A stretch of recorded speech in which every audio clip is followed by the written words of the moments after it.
बिहार में ज्यादातर जो अति पिछड़ा हैं, पिछड़े हैं, गरीब हैं, दलित हैं, उनकी हालत में कोई सुधार नहीं हुआ।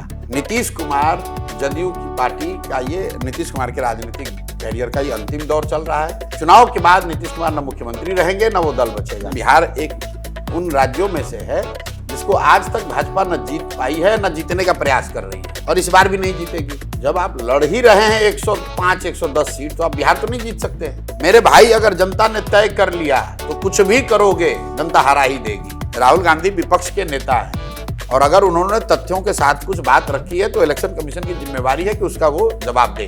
हम लोग को जानकारी है यहाँ के अफसर कितना भ्रष्टाचार में लिप्त है। जो लोग इंग्लैंड में और ऑस्ट्रेलिया में प्रॉपर्टी खरीद रहे हैं, बिहार का आदमी, बिहार का बच्चा खाए बगैर मर रहा है, तो मानकर चलो कि जनसुराज की व्यवस्था बनेगी तो तुम बचोगे नहीं। भगवान से अभी से प्रार्थना करो कि जनसुराज ना आ जाए, अगर आया तो तुम्हारा खैर नहीं।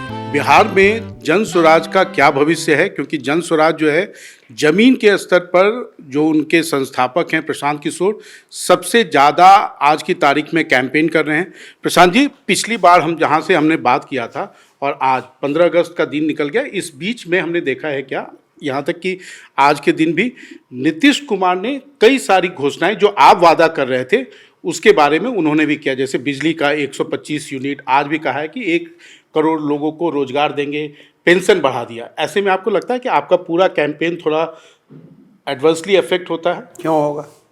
कैंपेन की ताकत है कि नीतीश कुमार जो 20 बरस से एक तरीके से कान में तेल डालकर बैठे हुए थे, और एनडीए और नीतीश कुमार का, जिनका एक और एकमात्र नैरेटिव ये होता था कि जंगल राज से बचना है तो हमको वोट देते रहो, पहली बार प्रोएक्टिवली उनको समाज के इस विषयों पर रिस्पॉन्ड करना पड़ रहा है। ये दिखाता है कि जनसुराज की ताकत कितनी है। अगर जनसुराज की ताकत नहीं होती तो 20 बरस से जिन लोगों का पेंशन यहाँ 400 रुपये से बढ़कर 410 नहीं हुआ, वो अचानक से 1100 कैसे करना पड़ा? कुछ लोग राजद वाले कह रहे हैं कि भैया हम भी कह रहे थे, राजद वाले तो खुद ही सरकार में बैठे हुए थे। तेजस्वी यादव यहाँ डिप्टी सीएम थे 3 बरस, उन्होंने पेंशन को 400 रुपये से बढ़ाकर 410 नहीं किया।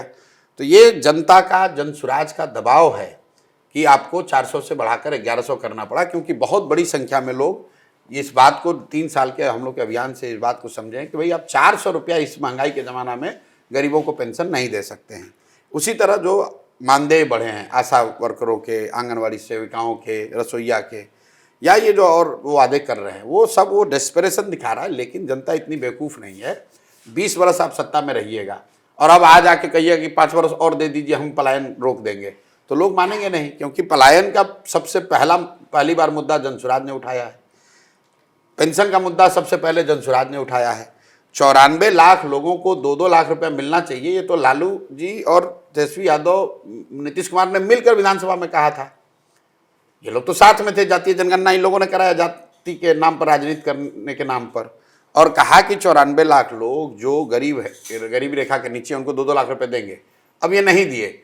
जब हम लोग उस पर आंदोलन कर रहे हैं, हम उस पर 1 करोड़ सिग्नेचर कराए हैं, हम उसके लिए विधानसभा घेरने गए, अब उस पर कुछ उनको बोलना पड़ रहा है। इससे उनको फायदा क्या होगा? इससे तो उनको नुकसान है, इससे तो जनसुराज की ताकत बढ़ रही है। नहीं, लेकिन लोगों को तो पैसे उनके खाते में आने लगा। कहाँ आने लगा? कोई आदमी अगर है तो आप हमको दिखा दीजिए किसी को अगर पैसा मिला हो। जैसे 125 यूनिट लोगों को। अरे भाई, आप ऐसा है, 94 लाख लोगों को 2-2 लाख रुपया दिया जाएगा, ये घोषणा आज से 2.5 बरस पहले हुई। तेजस्वी यादव और नीतीश कुमार ने मिलकर किया। आप हमको बता दीजिए कि किसी के खाते में अगर 2 रुपया गया हो तो। बिजली यूनिट फ्री होना अलग है। जातीय जनगणना 2 साल इन लोगों ने कराया जाति के नाम पर समाज में उन्माद फैलाने के लिए। उसी जातीय जनगणना में जब ये रिपोर्ट आया, इनकी कलई खुली कि सामाजिक न्याय और समाजवाद की बात करने वाले लालू नीतीश 30 बरस इनके राज करने के बाद बिहार में ज़्यादातर जो अति पिछड़ा हैं, पिछड़े हैं, गरीब हैं, दलित हैं, उनकी हालत में कोई सुधार नहीं हुआ। तो अपना मुंह बचाने के लिए इन लोगों ने असेंबली में घोषणा की कि 94 लाख परिवारों को हम लोग 2-2 लाख रुपए देंगे। आज तक तो किसी को 1 रुपये नहीं दिया। नहीं, लेकिन हमने देखा है कि जिस भी राज्य में चुनाव होने वाला रहता है, उसके 2-3 महीने पहले अगर आप उनके खाते में, वोटर के खाते में पैसे डालते हैं, तो जो इनकमिंग गवर्नमेंट होती है उसको फायदा होता है। कोई फायदा नहीं होता। ये आप लोगों का भ्रम है। चूंकि आप लोग 1-2 अभी रिसेंट का एग्जाम्पल देख रहे हैं, महाराष्ट्र देख रहे हैं या झारखंड देख रहे हैं, ऐसे 20 राज्य का मैं एग्जाम्पल आपको दिखा दूंगा जहाँ जाती हुई सरकार या इनकम्बेंट सरकार ने एक तरह से तिजोरी खोल दिया, फिर भी चुनाव बुरी तरह हार गए। उससे कोई फायदा नहीं होता है। जनता इतनी मूर्ख नहीं है। अगर चुनाव के 6 महीना पहले, साल भर पहले, 2 साल पहले आपने कुछ किया होता तब जनता उसको सीरियसली लेती। अब तो लोगों को मालूम है कि अब 1 महीने के बाद चुनाव है तो आप कोई भी घोषणा कर सकते हैं। मतलब आपके कहने का मतलब है कि बिहार में इसका असर नहीं होगा। भाई जदयू खत्म है, नीतीश कुमार की लीडरशिप खत्म है, उस पार्टी को कोई नहीं बचा सकता है। मैं आज पिछले 6-8 महीने, साल भर पहले कह दिया कि जदयू को 25 सीट भी अपने सिंबल पर नहीं आएगा। ये कहानी खत्म है। अब आप लोग चाहे उसको जितने तरीके से एनालाइज कर लीजिए, नीतीश कुमार, जदयू की पार्टी का ये, नीतीश कुमार के राजनीतिक कैरियर का ये अंतिम दौर चल रहा है। चुनाव के बाद नीतीश कुमार न मुख्यमंत्री रहेंगे न वो दल बचेगा। नहीं, लेकिन बीजेपी की तो मजबूरी है। बीजेपी तो कह रही है कि उन्हीं के चेहरे पे लड़ेंगे और उसके बाद भी वही रहेंगे नेता। लड़े भाई, ये कहाँ कह रहे हैं? आपने क्या सुना अमित शाह के मुंह से, अपने प्रधानमंत्री नरेंद्र मोदी के मुंह से ये सुना कि नीतीश कुमार 25 के बाद भी मुख्यमंत्री रहेंगे? ये तो लोगों को यहाँ भ्रम में डाला जा रहा है। ये कहा जा रहा है कि नीतीश के चेहरे पर चुनाव लड़ा जाएगा, लेकिन 25 के बाद नीतीश ही मुख्यमंत्री रहेंगे। क्या ये नरेंद्र मोदी जी ने या अमित शाह जी ने कहा? और आपको भी मालूम है कि भाजपा में इन दो को छोड़कर किसी कहने कोई मतलब नहीं है। महाराष्ट्र में भी चुनाव शिंदे जी के चेहरे पर लड़ा गया, तो क्या चुनाव के बाद शिंदे जी मुख्यमंत्री बन गए? तो भाजपा के जो 2 शीर्ष के नेता हैं बिहार, वो दोनों लोग आ चुके। कभी आपने सुना? अमित शाह ने तो क्लियर कट कहा कि भाई चुनाव के बाद देखा जाएगा। आपका कहने का मतलब है कि चुनाव उनके चेहरे पे लड़ेंगे क्योंकि उनका वोट चाहिए, लेकिन चुनाव के बाद उनको डंप कर उनके चेहरे पर लड़ेंगे ऐसी बात नहीं है। वो लड़ेंगे मोदी और नीतीश के चेहरे पर। नीतीश जी को सामने इसलिए रखा है कि भाजपा की न ताकत है न तैयारी है कि वो अपने दम पर 243 लड़ सके, तो स्वाभाविक तौर पर जदयू वाले को साथ में रख कर लड़ना चाहते हैं। लेकिन नरेंद्र मोदी हैं, अमित शाह का मैनेजमेंट है, वो तो भाई वो था नहीं, 2015 में नहीं था, क्या हुआ? हार गए। मतलब बिहार, आप लोग को ये भी समझना चाहिए कि बिहार एक उन राज्यों में से है जिसको आज तक भाजपा न जीत पाई है न जीतने का प्रयास कर रही है, और इस बार भी नहीं जीतेगी। जब आप लड़ ही रहे हैं 105-110 सीट, तो आप बिहार तो नहीं जीत सकते हैं। तो चाहे ये जितनी बड़ी बड़ी बात कर लें, बिहार यूपी नहीं है, Bihar from that point of view Bengal नहीं है, गुजरात, मध्य प्रदेश नहीं है, जहां भाजपा अपने दम से जीतने का प्रयास भी करती है। यहाँ तो प्रयास भी नहीं करते हैं, जीतना हारना। उसका कारण क्या है? भाजपा कारण यह है कि पहली बात कि बिहार भाजपा का वैसा कोई यहाँ लीडरशिप है नहीं। बिहार भाजपा की जो लीडरशिप रही है उस पर केंद्रीय नेतृत्व का कोई भरोसा नहीं है, और यहाँ का जो सामाजिक टेक्सचर है वो भी भाजपा के नैरेटिव को ऑटोमेटिक तरीके से फिट नहीं होता है। यहाँ पर सोशलिस्ट विचारधारा की जो जड़ें हैं वो बहुत गहरी हैं। इस वजह से भाजपा का जो हिंदू मुस्लिम वाला नैरेटिव है वो एकदम आराम से यहाँ पर आकर सिमलेसली फिट नहीं होगा। जैसे वो हरियाणा में उनका काडर मान लीजिए नहीं था, कोई बहुत बड़ा लीडर नहीं था, लेकिन हरियाणा में वो हिंदू मुस्लिम चल सकता है, बिहार में वो नहीं चलेगा। ये ज़्यादा कॉम्प्लिकेटेड स्टेट है, सोशली पॉलिटिकली इस जो बिहार में टेक्सचर है वो बहुत भिन्न है, और भाजपा की प्रेजेंट लीडरशिप कम से कम इसको क्रैक नहीं कर पाई है। ये सिर्फ परिणामों में नहीं, उनके प्रयासों में भी दिख रहा है। वो प्रयास भी नहीं करते हैं कि वो बिहार अपने दम पर लड़े। वो हरियाणा में कोशिश कर रहे हैं, वो बंगाल में कोशिश कर रहे हैं, लेकिन बिहार में उनकी हिम्मत भी नहीं है कि वो अपने दम पर बिहार लड़ने का कोशिश। आप मानते हैं कि सुशील मोदी के बाद उनके पास में कोई ऐसा भी कोई नहीं, कोई बिहार सुशील मोदी जी के जाने के बाद बिहार भाजपा में कोई ऐसा लीडर नहीं है जिसको पटना में भी 50% आदमी पहचानता हो। आज आप दिलीप जायसवाल जी को पटना के किसी सड़क पर खड़ा कर दीजिए, और पत्रकार होने के नाते वहाँ से गुजरने वाले 10 व्यक्ति से पूछिए कि भाई ये कौन है, आपको क्या लगता है? 5 आदमी भी नहीं जानता है कि यही दिलीप जायसवाल है। तो जब ऐसे लोगों का नेतृत्व है जिसको लोग जानते ही नहीं हैं, भाजपा की जो यहाँ पहचान, मैंने पहले भी कहा कि जो भाजपा यहाँ पहले थी, जो कुछ भी है वो कैलाशपति मिश्रा की भाजपा है, वो सुशील मोदी की भाजपा है। ये दिलीप जायसवाल, संजय जायसवाल, सम्राट चौधरी, ये सब तो राजद के छटे हुए भगोड़े भ्रष्ट नेता हैं। आप देखिए भाजपा के जो पिछले कुछ सालों में अध्यक्ष बने हैं, संजय जायसवाल राजद में रहे हैं, राजद के विधायक प्रत्याशी के तौर पर चुनाव लड़ा, 5,500 वोट आया था, उसको भाजपा का अध्यक्ष बना दिया। दिलीप जायसवाल राजद की राजनीति किया है, कांग्रेस का राजनीति किया है, कॉलेज कब्जा किया है, भ्रष्टाचार का, मर्डर का आरोप है, वो भाजपा के अध्यक्ष हैं। सम्राट चौधरी, एज मामले में इनका सुप्रीम कोर्ट ने विधायकी खत्म कर दी, लालू यादव की सरकार में मंत्री थे, इनके बाप तो कांग्रेस में, राजद में, जदयू में, मांझी के साथ सबके साथ मंत्री रहे, तो ये भी भाजपा ही नहीं है। तो अगर आज भाजपा के नेताओं से जाकर आप बात करें, उनके कार्यकर्ताओं से जमीन पर बात करें, वो तो खुद ही कह रहे हैं कि भैया जनसुराज आ गया तो हम लोग को एक रास्ता मिल गया, वरना तो ऐसे ऐसे लोगों को हम लोग को प्रणाम करना पड़ता है, ऐसे लोगों के नेतृत्व में काम करना पड़ रहा है जिसका भाजपा से कोई सरोकार ही नहीं है। प्रशांत जी, एक चीज बताइए, हाल के दिनों में आपने कई सारे भाजपा के नेताओं के खिलाफ में करप्शन के केसेस लाए, दिलीप जायसवाल के खिलाफ मर्डर का भी केस आपने हाईलाइट किया, लेकिन हुआ तो कुछ भी नहीं। क्या होगा? पहली बात तो कई सारे नहीं, मैं रोज इस बात में भरोसा नहीं रखता हूं कि रोज मैं करप्शन के केस पर बोलूं।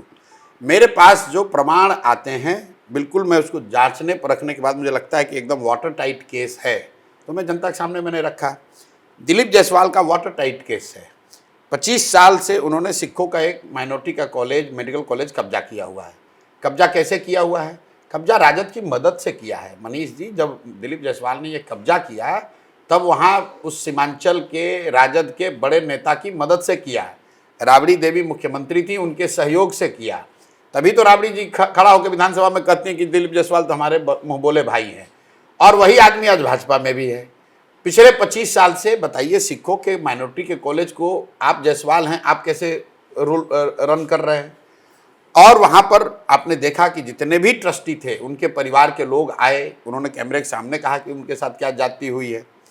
दूसरी बात जो मैंने बताई मर्डर का, राकेश शाह के मर्डर का मामला जो था, उनकी भी माँ और बहन आई, उन्होंने बताया, दिखाया, केस 164 का स्टेटमेंट दिखाया, कोर्ट के ऑर्डर दिखाए, तब हम लोगों ने जनता के बीच में रखा। तीसरा मामला जो मैंने बताया वो मंगल पांडे का रखा है। अब मंगल पांडे केस में तो आप कह रहे कुछ नहीं हुआ, तो स्वीकार कर लिए कि हाँ भाई हमने 25 लाख रुपया लिया था, लेकिन हमने उस पैसे को वापस कर दिया। तो पहली बार ऐसा हो रहा है कि दोनों घटना में कि भाजपा के अध्यक्ष के बारे में कुछ कहा गया और भाजपा की ओर से उसका कोई उत्तर नहीं दिया गया, वो डर के मारे चुप हो गए। मंगल पांडे ने तो उसी दिन स्वीकार कर लिया कि हाँ भाई बात ठीक है, 25 लाख रुपया मैंने लिया था। अब जनता को यह समझना है कि भाई आपको 25 लाख रुपया अगर लेना था दिलीप जायसवाल से या किसी से, कर्ज लेना था, तो आप अपने नाम पर लेते, अपने पत्नी के नाम पर लेते, क्योंकि फ्लैट तो आपने अपने पत्नी के नाम पर खरीदा है। तो आपने वो पैसा पिताजी के अकाउंट में क्यों लिया? फिर पिताजी के अकाउंट में अगर लिया तो उससे अपने पत्नी के अकाउंट में क्यों ट्रांसफर किया? और सबसे बड़ी बात, अगर दिलीप मंगल पांडे की सारी बात को मान लीजिए कि भाई उन्होंने 25 लाख रुपया कर्ज के तौर पर पिताजी के अकाउंट के थ्रू लिया और उसको वापस कर दिया, तो फ्लैट के लिए पैसे का भुगतान हुआ है 86 लाख, 86 लाख। 25 लाख का हमने खुलासा किया, 25 का उन्होंने जवाब दिया। जवाब क्या दिया? मतलब मान ली कि हाँ भाई गलती मतलब हुआ, हमने लिया था पैसा। अब वो बाकी का जो 61 लाख है, हम उनको 7 दिन का समय दिए हैं, वो बताएं कि वो 61 लाख रुपया कहाँ से लाए हैं, क्योंकि बैंक का जो अकाउंट डिटेल है, जैसे 25 लाख का है वैसे मेरे पास पूरे 86 लाख का पड़ा हुआ है, तो वो जारी होगा ही होगा। लेकिन ये जो आज की भाजपा है, आपके सवाल पर आते हैं, आप उन पर मर्डर का इल्ज़ाम हो, उन पर करप्शन हो, कोई भी बात हो, उस पर एक्शन नहीं लेंगे। मैं इसीलिए मैं कहता हूं कि राजद वाले लोग यहाँ पर भ्रष्ट हैं, वो अपराधीकरण का आरोप उन पर है, जंगल राज का आरोप उन पर है, ये तो पूरा बिहार जानता है। ये भाजपाई जो है ये कंबल ओढ़ के घी पी रहे हैं, क्योंकि ये कई मामलों में राजद से भी ज़्यादा भ्रष्ट है, राजद के नेताओं से भी ज़्यादा भ्रष्ट है, लेकिन अपने आप को पाक साफ बताते हैं। भाजपा जो चाल चरित्र चेहरा की बात करती है, उसके नेताओं का चाल चरित्र चेहरा बिहार में राजद के नेताओं से भी कई मामलों में गिरा हुआ है। आने वाले दिनों में और भी भाजपा या जेडीयू के नेताओं के खिलाफ में आपका एक्सपोजर? देखिए, मेरा भाजपा और जदयू और राजद से मतलब नहीं है। जो भी नेता या अफसर, हम लोग सीधा कह रहे हैं कि जन सुराज, हम लोग यहाँ विधायक बनने नहीं आए। हम लोग का लक्ष्य ये नहीं है कि भैया हम विधायक बन जाएं, मंत्री बन जाएं। बिहार को जिन लोगों ने बर्बाद किया है, जिन लोगों ने लूटा है, वो चाहे किसी दल का हो, कोई भी नेता हो, वो मेरा भाई हो, मेरा भतीजा हो, मेरे जात का हो, मेरे विरोध का हो, उससे कोई मतलब नहीं। उसकी सच्चाई जनता के सामने रखी जाएगी। किसी ने कहा, सम्राट चौधरी ने कहा प्रशांत किशोर तो हमारे भाई है, तो कोई आके हमको बोला कि वो तो आपको भाई बोल रहे हैं, अब तो आप नहीं बोलिएगा। किसी ने कहा कि दिलीप जायसवाल के पास इतना पैसा है कि प्रशांत किशोर 2 बार बोलने के बाद अब चुप हो गए। कोई कह रहा है मंगल पांडे को नहीं बोलेंगे, कहे से कि ये इनके स्वजातीय है। अरे भाई, हमने कैमरे पर कहा कि हम भाई भतीजावाद नहीं करते हैं, आप हमारे भाई हैं, भतीजा है, आप हमको अच्छा कहिएगा, खराब कहिएगा, आप हमारे लिए अच्छा कुछ कह रहे हैं तो उसके लिए धन्यवाद है, लेकिन ये मत समझिए कि आपको छोड़ देंगे। अगर आपके खिलाफ हमारे पास प्रमाण आएगा तो वो रखा ही जाएगा, कोई आपको बचा नहीं सकता है। और जन सुराज की व्यवस्था बनी तो खाली प्रमाण नहीं रखा जाएगा, 100 टॉप पॉलिटिशियंस और ब्यूरोक्रेट्स का एक तरीके से हम लोगों ने सूची बना रखा है। इन लोगों पर बाजाप्ता वो कार्रवाई होगी कि पूरा देश देखेगा। इनके और इनके आने वाली पीढ़ियों से बिहार से लूटा हुआ एक एक पैसे का वसूला जाएगा। हम लोग को जानकारी है कि यहाँ के अफसर कितना भ्रष्टाचार में लिप्त है। और मैं छोटे अफसरों की बात नहीं कर रहा हूँ, मैं छोटे नेताओं की बात नहीं कर रहा हूँ। जो टॉप 100 है, जो लोग इंग्लैंड में और ऑस्ट्रेलिया में प्रॉपर्टी खरीद रहे हैं, बिहार का आदमी, बिहार का बच्चा खाए बगैर मर रहा है, और तुम इंग्लैंड में ऑस्ट्रेलिया में यहाँ के लूट के पैसे से घर खरीद रहे हो, तो मान कर चलो कि जनसुराज की व्यवस्था बनेगी तो तुम बचोगे नहीं। भगवान से अभी से प्रार्थना करो कि जनसुराज ना आ जाए, अगर आया तो तुम्हारा खैर नहीं है। ये ब्यूरोक्रेट्स या जो ये हैं नेता हैं, इनके बारे में चुनाव के पहले आप डिस्क्लोजर करेंगे या एक बार नंबर? नहीं, देखिए ऐसा है कि जिनके चुनाव से पहले वो बात बता रहे हैं जो पब्लिक को जानना जरूरी है वोटिंग के पॉइंट ऑफ व्यू से। हम लोग कोई इन्वेस्टिगेटिंग एजेंसी तो है नहीं, लेकिन 100 से ज़्यादा लोगों के बारे में पूरा प्रमाण, कागज, फाइल लोगों ने लाकर दिया है। मैं उसमें से एक दो चीज़ दिखाता हूँ। मेरा काम राजनीति है, मेरा काम पुलिस इन्वेस्टिगेशन नहीं है। लेकिन जनसुराज की जब व्यवस्था बनेगी तो पहले कैबिनेट में वो ऑर्डर होगा कि इन 100 लोगों को बिल्कुल प्रोसिक्यूट किया जाए। उनके खिलाफ कोई वेंडेटा नहीं है, लेकिन जिनका कागज प्रमाण आया हुआ है उनको प्रोसिक्यूट किया जाएगा, लॉ ऑफ द लैंड को अप्लाई किया जाएगा और उन पर कार्रवाई होगी। इसलिए ये होगा कि पिछले 20 वर्ष से नीतीश कुमार जिस तरह सरकार चला रहे हैं, उन्होंने एक व्यवस्था बना ली है कि इस तरह के मामलों पर कुछ वो नहीं करते हैं। एक लालू यादव को छोड़ दीजिए तो किसी दूसरे नेता को बिहार में लीगली या अदरवाइज प्रोसिक्यूट नहीं किया गया। करप्शन केस हुआ, लोग भूल गए कि भाई मुजफ्फरपुर में क्या हुआ, लोग भूल गए कि कलकत्ता घोटाले में क्या हुआ, या उसके बाद जो सैकड़ों घोटाले हुए। जो भी घोटाला किया है, जो भी जिसने भी पैसा लूटा है, उसको एकदम टाइम बाउंड तरीके से उन पर कार्रवाई की जाएगी। SIR के मुद्दे पर जो सुप्रीम कोर्ट का फैसला आया है या डायरेक्शन आया, फैसला तो अभी भी इंटरिम ही है, उससे आप संतुष्ट हैं? मैं एग्जैक्टली आप जाकर मेरा बयान सुन लीजिए। आपको भी जब मैंने बात कही थी कि SIR करने का अधिकार इलेक्शन कमीशन को है, लेकिन SIR ट्रांसपेरेंट होना चाहिए, सबकी भागीदारी होनी चाहिए, और जिनका नाम जोड़ा या काटा जा रहा है उनको अपील का, उनको अपनी बात रखने का पूरा अधिकार होना चाहिए। सुप्रीम कोर्ट ने यही डायरेक्शन दिया है। अगर आप मेरा बयान सुनिए 1 महीना पहले का और कल जो सुप्रीम कोर्ट ने कहा है, कॉमा फुल स्टॉप एक ही चीज़ है।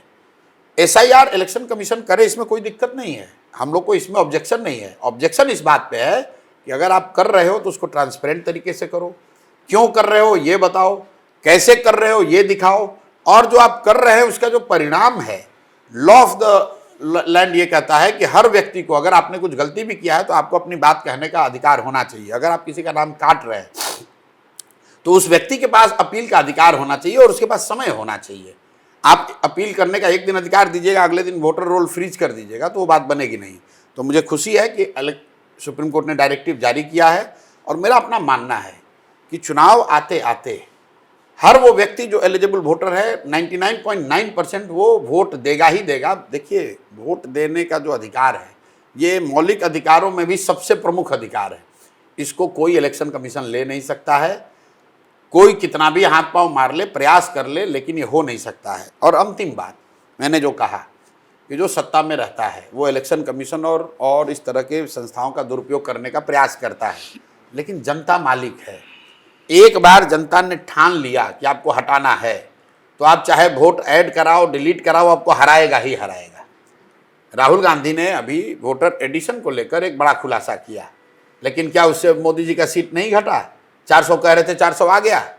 अगर एक बार को आप मान लीजिए हाइपोथेटिकली कि राहुल गांधी जो कह रहे हैं वो सही है, कि भाजपा के पास ऐसी ताकत है कि वो लोग 40,000, 50,000, 1 लाख वोट हर कंस्टिट्यूंसी में बढ़ा सकते हैं, अगर ये बात है तो फिर भाजपा को 400 सीट आ जाता। मेरे भाई, अगर जनता ने तय कर लिया तो कुछ भी करोगे जनता हरा ही देगी। हम लोगों ने, आपने बिहार में देखा है, बूथ लूट होता था, कितना भी बूथ लूट राजद वाले कर ले, जब जनता ने तय कर लिया कि लालू जी को हटाना है तो हटा दिया, चाहे बूथ लूट कीजिए चाहे मत कीजिए। तो जो लोग का भी नाम इलेक्टोरल रोल में बचा हुआ रह जाएगा, ये भाजपा समझ रही है कि हम अपने लोगों का नाम इसमें बचा रहे हैं। मेरे भाई, जो भी रोल में रहेगा वही भाजपा और नीतीश को हराने के लिए काफ़ी है। राहुल गांधी इस SIR के मुद्दे पर पदयात्रा कर रहे हैं, बिहार कहाँ में। पदयात्रा कर रहे हैं? अभी तो देखा नहीं, कार्यक्रम मैंने देखा, ये लोग पदयात्रा वगैरह करने वाले लोग नहीं है। आएंगे, करे, सबको अपना लोकतंत्र है, सबको अपना प्रयास करने का अधिकार है। आज का इलेक्शन कमीशन जो है वो कॉन्फिडेंस आपको इंस्पायर करता है? नहीं, ये बात तो देखिए, हम लोग मैं पिछले कई सालों से कह रहा हूँ, राहुल गांधी से पहले से कह रहा हूँ। बंगाल चुनाव का रिजल्ट आया है, उस दिन जाकर मेरा स्टेटमेंट सुन लीजिए। मैंने ये कहा कि इलेक्शन कमीशन अगर बंगाल में इम्पार्शियल होता तो भाजपा को 77 नहीं 50 से कम सीट आता। तो ये बात हम आज नहीं कह रहे हैं, जब हम चुनाव जीतते रहे हैं तब बोल रहे हैं। राहुल गांधी आज बोल रहे हैं तो अच्छी बात है। इलेक्शन कमीशन की विश्वसनीयता जो टीएन सेशन के बाद से बढ़नी शुरू हुई थी, एक विश्वसनीय ऑर्गेनाइजेशन के तौर पर, संस्था के तौर पर उसकी एक छवि थी, वो 14 के बाद धीरे धीरे वो विश्वसनीयता कम हुई है।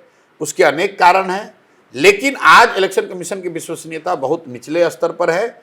और मुझे ऐसा लगता है कि देश हित में इलेक्शन कमीशन को इस बात का संज्ञान लेना चाहिए। राहुल गांधी जो इल्ज़ाम लगा रहे हैं, सही है गलत है वो बात की बात है, लेकिन इलेक्शन कमीशन को उसको इन्वेस्टिगेट करना चाहिए, उस पर पॉइंट वाइज अपना रिप्लाई देना चाहिए, ताकि देश की जनता उसको देख सके।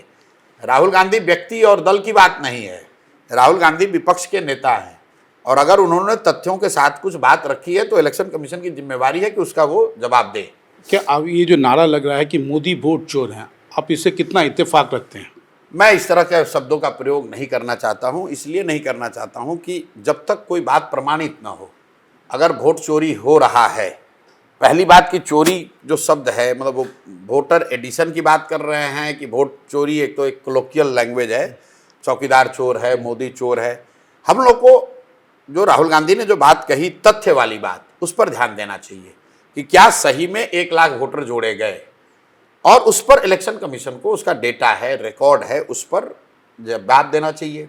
अगर जोड़ा गया तो जो लोग दोषी हैं उस पर कार्रवाई होनी चाहिए। मोदी तो उसके बाद, मोदी नहीं गए होंगे ना जोड़ने। मोदी मान लीजिए कि एक बार भाजपा के कहने पे जुड़ भी रहा है, वो तो बाद में होगा, पहले उसको प्रमाणित तो किया जाए कि भाई 1 लाख वोट जोड़ा गया है। तो सिर्फ नारेबाजी करने से इस मामले को आप नहीं निपटा सकते हैं।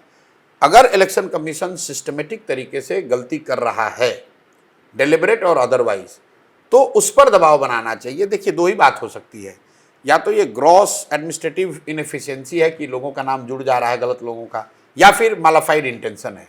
ये दोनों को जब तक आप प्रमाणित नहीं कर दें तब तक बोलना गलती है, ये तो क्लियर दिख रहा है, लेकिन वो गलती मोटिव इनएफिशिएंसी की वजह से है या चुनाव हराने जिताने के नज़र से कोई उसमें पार्टी है, इसको देखने की जरूरत है। अब थोड़ी जन स्वराज के बारे में बात करते हैं। जन स्वराज का जो आप कैंपेन कर रहे हैं, लोग आ रहे हैं, भीड़ आ रही है, ये क्या है? ये आप कह रहे हैं कि भाजपा के जो वोटर हैं, क्या ये लोग हैं? नहीं भाई, बिहार में जो लोग भी 30-35 साल से बिहार की व्यवस्था से परेशान हैं, और सिर्फ विकल्प के अभाव में लोग परेशान हैं, इसके लिए प्रशांत किशोर और मनीष जी की जरूरत नहीं है। लोगों को मालूम है कि बिहार की स्थिति क्या है, कि बिहार 1990 में भी देश का सबसे गरीब और पिछड़ा राज्य था, 2005 में भी नीतीश कुमार जब मुख्यमंत्री बने तो भी सबसे गरीब और पिछड़ा राज्य था, और आज भी बिहार देश का सबसे गरीब और पिछड़ा ही राज्य है। तो लोगों को ये पता है, लोगों को यहाँ के भ्रष्टाचार का, लोगों की परेशानियों का, ध्वस्त शिक्षा व्यवस्था का, बेरोजगारी का, सबको मालूम है। अब जब वो वोट करते हैं तो उनके पास जब विकल्प नहीं होता है, तो लालू जी के डर से लोग नीतीश भाजपा को वोट कर देते हैं, और मोदी जी के डर से मुसलमान लालू जी को वोट कर देते हैं। उनको पहली बार एक सशक्त विकल्प के तौर पर एक ईमानदार प्रयास के द्वारा बनाया गया जनसुराज दिख रहा है, तो लोग उसको देख रहे हैं, उसका मूल्यांकन कर रहा है, उसको देख जांच परख रहा है।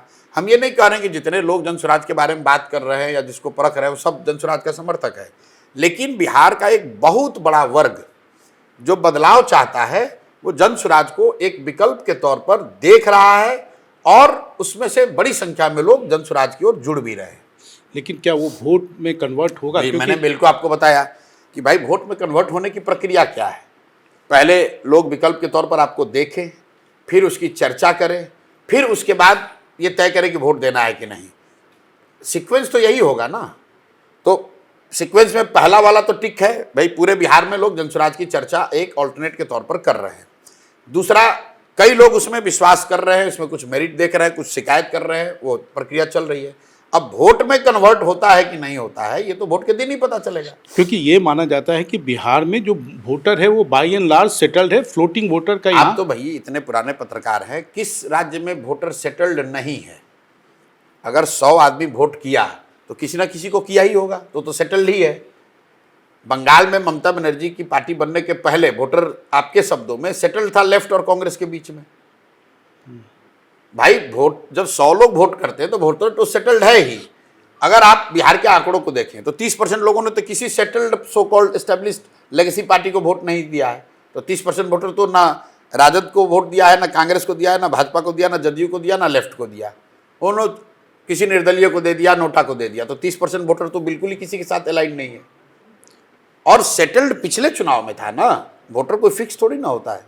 नहीं, बिहार में हमने देखा है 30 साल में एक कोलिशन पॉलिटिक्स हुई है कि बीजेपी जैसी बड़ी पार्टी को भी जेडीयू को आगे करके चलना पड़ रहा है। 30 साल में कोलिशन पॉलिटिक्स नहीं हुई है। देखिए ये भी आप कई बार लोगों का भ्रम है कि बिहार में परिवर्तन नहीं है।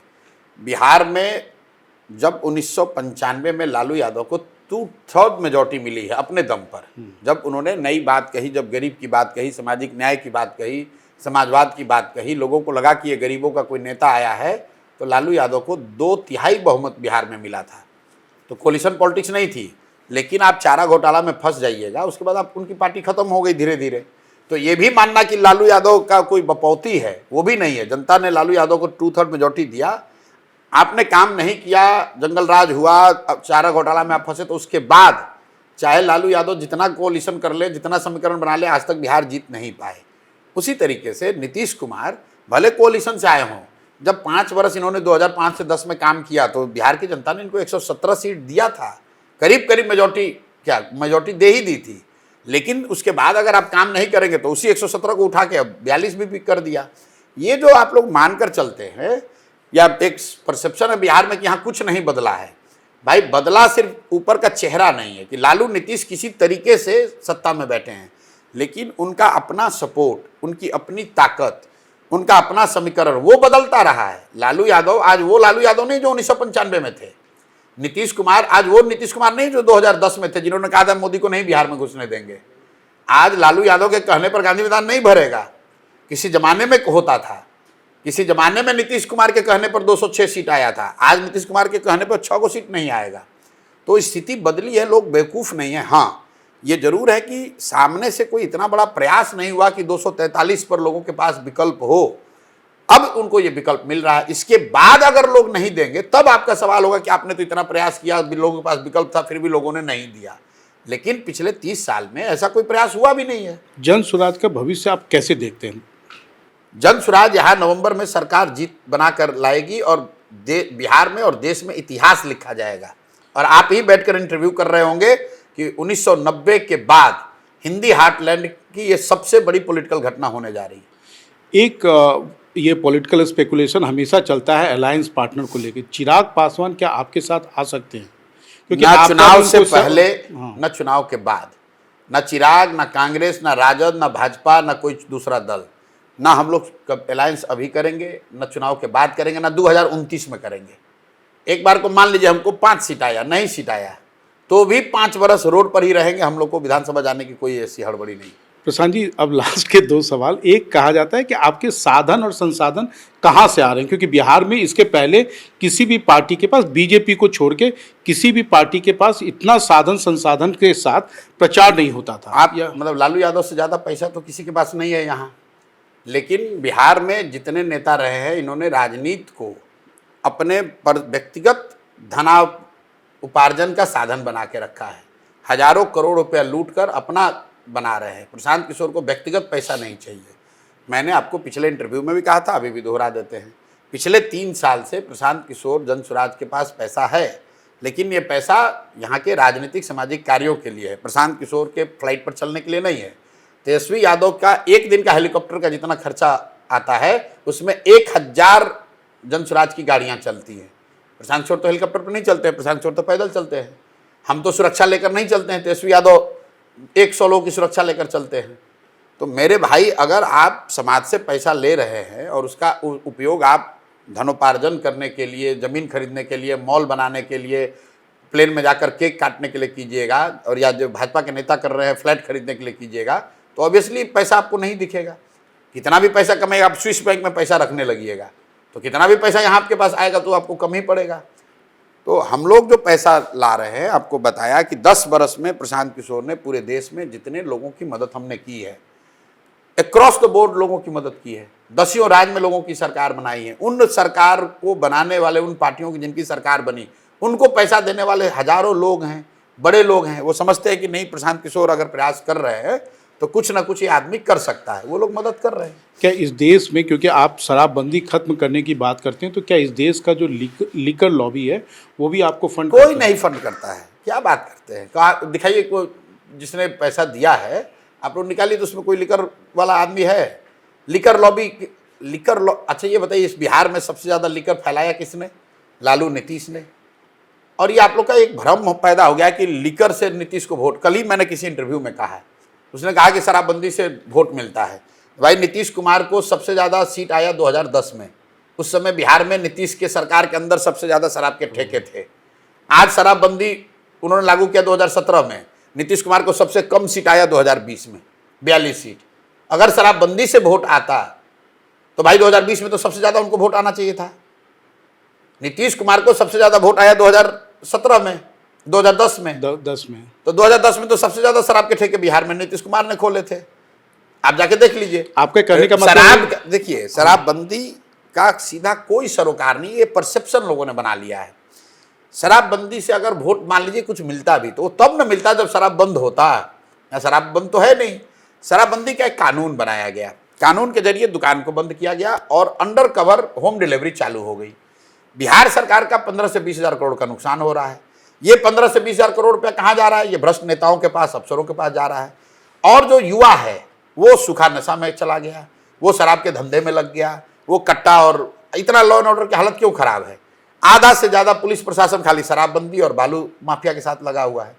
तो मेरे भाई, शराबबंदी को बिल्कुल हटाना है। इसलिए हटाना है कि दुनिया में, बिहार और भारत की नहीं, दुनिया में कहीं इस बात का प्रमाण नहीं है कि किसी भी समाज ने, किसी भी राष्ट्र ने, किसी भी राज्य ने शराबबंदी के जरिए सामाजिक आर्थिक उत्थान लोगों का कराया है।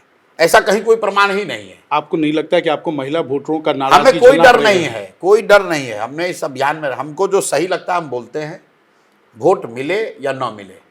मुझे किसी ने पूछा कि प्रशांत किशोर कह रहे हैं कि बिहार में भूमि सुधार लागू होना चाहिए। मुझे किसी आप जैसे पत्रकार ने कहा कि अगर आप ये बात कहिएगा तब तो सवर्ण नाराज हो जाएगा आपसे, क्योंकि तो लालू जी और नीतीश का हिम्मत नहीं था कि कभी भूमि सुधार का बात बिहार में किया जाए। आज तक नहीं किया गया है, बंगाल में हुआ है। तो हमने कहा कि हम इसको करेंगे, जिसको नाराज होना है हो जाओ। कैसे करेंगे? इसलिए करेंगे कि बिहार में 60% लोग भूमिहीन हैं, पूरे देश में सिर्फ 38% लोग भूमिहीन हैं। तो ये सही चीज़ है। बिहार से अगर गरीबी कम करनी है, लैंड प्रोडक्टिविटी को बढ़ाना है, तो भूमि सुधार लागू करना है। क्योंकि 1/3 जमीन का मालिकाना हक डिस्प्यूटेड है, सरकार ही लिटिगेंट है, लोगों को पता ही नहीं है कि वो जमीन किसकी है। विनोबा भावे का आंदोलन, भूदान आंदोलन बिहार में हुआ। आप बताइए, इतने दिन से आप पत्रकारिता कर रहे हैं, 10 लाख हेक्टेयर एकड़ से ज़्यादा जमीन जो लोगों ने स्वेच्छा से दिया, वो जमीन आज किसके पास है? किसी को नहीं पता है। तो जो भूमि धारक है उनको भी मैं कह रहा हूं कि आपको भी भूमि सुधार से बड़ा फायदा होगा, क्योंकि जब भूमि का लिटिगेशन खत्म हो जाए तो आप अपने जमीन को बेच पाइएगा, आप अपने जमीन पर लोन लेकर उस पर बेहतर खेती कर पाइएगा। आज तो आपका जमीन है लेकिन आप उसको बेच नहीं सकते हैं, क्योंकि वो डिस्प्यूट पड़ा हुआ है। तो बिहार में भूमि सुधार लागू करना बिल्कुल जरूरी है। उसी तरीके बिहार में शराबबंदी हटाना जरूरी है। बिहार में लोगों को शिक्षा और स्वास्थ्य की व्यवस्था करने की, शिक्षा और रोजगार की व्यवस्था करने की जरूरत है। बाकी चीज हो या ना हो, हम लोग की प्रायोरिटी ये है। पलायन कैसे रोकेंगे? पलायन रोकने का सीधा 3 फॉर्मूला दिया है हमने। बिहार के पलायन को अगर आपको समझना है तो ये समझना है कि पलायन के क्या पहलू हैं। बिहार में लोगों का पलायन हो रहा है, ये बात तो अब चर्चा में हम लोग लेकर आए हैं, लेकिन उसके साथ हमने कहा कि बिहार से सबसे बड़ा पलायन पूंजी का पलायन है। बिहार से, क्या आपको मालूम है कि बैंकों से हर साल 2.5 लाख करोड़ रुपया यहाँ से ट्रांसफर किया जाता है, जो आपका हमारा पैसा है। यह अडानी अंबानी का पैसा नहीं है, बाहर के किसी उद्योगपति का पैसा नहीं है। बिहार के लोग जो पैसा अपना बैंक में यहाँ जमा करते हैं, हर साल बिहार से 2 से 2.5 लाख करोड़ रुपया बैंक वाले दूसरे राज्य में ट्रांसफर करते हैं, जो कि नियम के खिलाफ है। क्योंकि नियम यह है कि बैंक में जितना पैसा जो जहाँ रखता है, वहाँ 70% पैसा बैंक को वापस ऋण के तौर पर देना है, बिजनेस के लिए, कृषि के लिए, रोजगार के लिए, घर के लिए, गाड़ी के लिए। तो बिहार में वो देता ही नहीं है। तो पहली बात हम लोग ये कह रहे हैं कि इस पूंजी के पलायन को रोका जाएगा। और ये बैंकों का एकाधिकार नहीं है, बाज़ाब्ता मुख्यमंत्री के चेयरमैनशिप में कमेटी है जिसका काम है ये देखना कि CD रेशियो 70% रहे। मतलब 100 रुपया अगर बिहार के लोग बैंक में जमा कर रहे हैं तो कम से कम 70 रुपया बैंक वापस ऋण के तौर पर दे। बिहार में CD रेशियो 40%, लालू जी के ज़माने में था 18%। आप जरा अंदाज़ा लगाइए, अगर हर साल बिहार के लोगों को रोजी रोजगार करने के लिए 2-2.5 लाख करोड़ रुपया एक्स्ट्रा मिलने लगे तो कितने ज़्यादा रोजगार के अवसर पैदा होंगे। तो हम लोगों ने जो 3 पॉइंट प्रोग्राम दिया है कि पूंजी के पलायन को रोककर बुद्धि का पलायन रोका जाएगा। जिस दिन बुद्धि और पूंजी का पलायन रुका, श्रम का पलायन अपने आप रुक जाएगा। दूसरी बात हम लोगों ने कहा कि बिहार में मनरेगा को हम कृषि से जोड़ेंगे और जो लोग भी अभी फूड ग्रेन की खेती कर रहे हैं उनको हम नकदी फसल की खेती कराना चाहते हैं। बिहार में 55 लाख हेक्टेयर ज़मीन है जिसमें खेती हो सकती है, उसमें सिर्फ 2 लाख हेक्टेयर ज़मीन में ही नकदी फसल की खेती होती है। आइडियली होना चाहिए 15 से 20 लाख हेक्टेयर में। तो उसके लिए हम लोग ये कह रहे हैं कि जो लोग भी धान, गेहूं, मकई, बाजरा का खेती छोड़कर नकदी फसल की खेती करेगा उसको मनरेगा के तहत मजदूर फ्री में देंगे।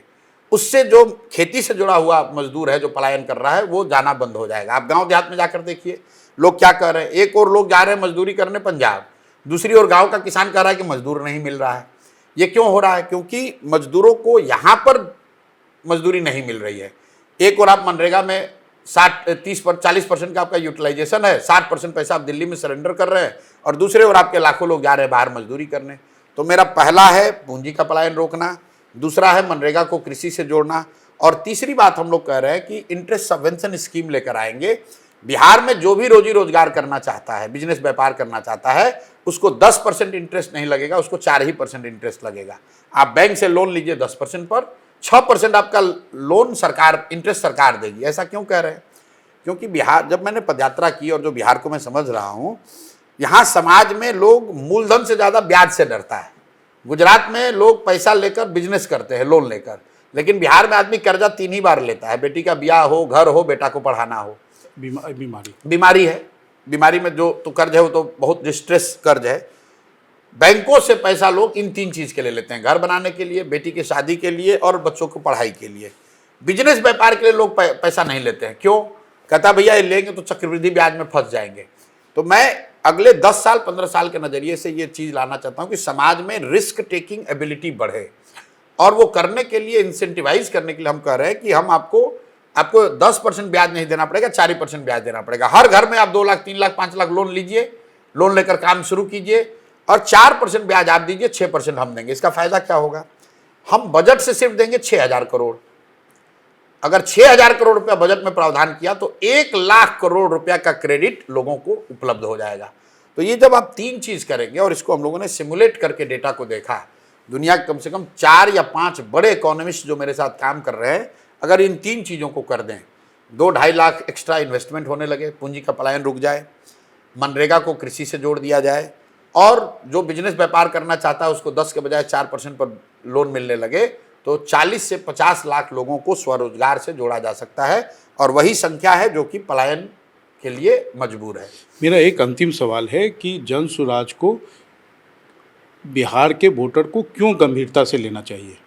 गंभीरता से इसलिए लेना चाहिए कि जिस बदलाव के लिए आप पिछले 30-35 साल से परेशान हैं, आप कभी सोचते थे कि बिहार में भी कोई स्वच्छ राजनीति होती, बिहार में भी कोई शिक्षा रोजगार की बात करता, बिहार में भी कोई जाति धर्म हिंदू मुस्लिम से ऊपर उठकर हमारे बच्चों के रोजगार की बात करता, कोई ये कहता कि बिहार भी अगले 10 वर्ष में 10 अग्रणी राज्यों में आ सकता है, कोई ये कहता कि ये भी दिन आएगा कि बिहार से लोग बाहर नहीं जाएंगे, लोग बाहर से आएंगे बिहार में पढ़ाई करने, रोजगार करने।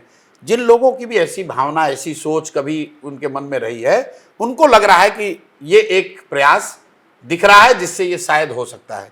मैं दावा नहीं कर रहा हूं कि हर व्यक्ति जानता है कि हो सकता है, होगा ही होगा, लेकिन इतना जरूर वो देख रहा है कि नहीं, एक ये नई बात हो रही है, एक नया तरीका, एक नई मेथड, एक नई विजन, एक नया प्रोग्राम सामने रखा गया है। अब जनता को उसको इवेलुएट करना है, वो इवेलुएट करेगी, उस पर निर्णय लेगी।